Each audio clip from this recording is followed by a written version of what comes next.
வணக்கம் ஸ்பைசி. ராதிகா ஆப்தே, கோபால் இவங்க 2 பேரும் ஹஸ்பண்ட் ஒய்ஃபு. ஒரே ரூம் இருக்கிற சின்ன வீட்டில் தங்கியிருக்காங்க. புருஷன் முன்னாடி 2 பேரும் பேசிக்கிறது கிடையாது. புருஷன் காலையில் வேலைக்கு போனால் நைட்டு தான் வீட்டுக்கு வருவான். சமையல் எப்படி பண்ணணும்னு பக்கத்து வீட்டு பொம்பளை கிட்ட கற்றுக்குறாங்க ராதிகா ஆப்தே. ராதிகா ஆப்தேக்கு சிகரெட் அடிக்கிற பழக்கம் இருக்குது. தனியாக இருக்கிற ராதிகா ஆப்தே ஒரு கம்பெனியில் சுத்தம் செய்கிற வேலைக்கு சேர்றாங்க.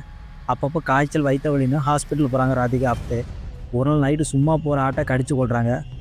அப்புறம் நடக்கிறது ஓடுறது இருக்கிற அஞ்சறிவு ஜீவன் எல்லாத்தையும் கடிச்சு கொள்கிறாங்க. 2 பேரும் நல்லா புருஷனும் பொண்டாட்டி நல்லா பழக ஆரம்பிக்கிறாங்க. ஒரு நாள் உடல் உறவு கொள்ளும்போது ராதிகா ஆப்தேயோட ஹஸ்பண்ட் கோபால் இறந்து போயிறாரு. அதுக்கப்புறம் என்ன நடக்கிறதான் சிஸ்டர் மிட் நைட் படத்தோட கதை. நார்மல் ஹஸ்பண்ட் ஒய்ஃப் கதையாக போகிற கதை திடீர்னு ரத்த காற்று படம் பண்ணுற மாதிரிலாம் வருது. ராதிகா ஆப்தே மெண்டல் தனமாக பண்ணுறாங்க.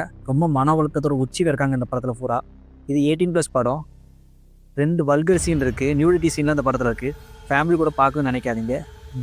பிளட்டு வல்கர் அப்படின்னு நிறைய சீன் இருக்குது இந்த படத்தில்.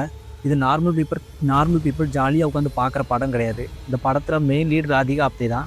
இந்த படம் நிறைய ஃபிலிம் ஃபெஸ்டிவலில் ஸ்க்ரீன் பண்ணியிருக்காங்க. இந்த படம் தியாகராஜ குமாரசாமி அவரோட ஸ்டைலில் இருக்குது. தனியாக உட்காந்து பாருங்கள்.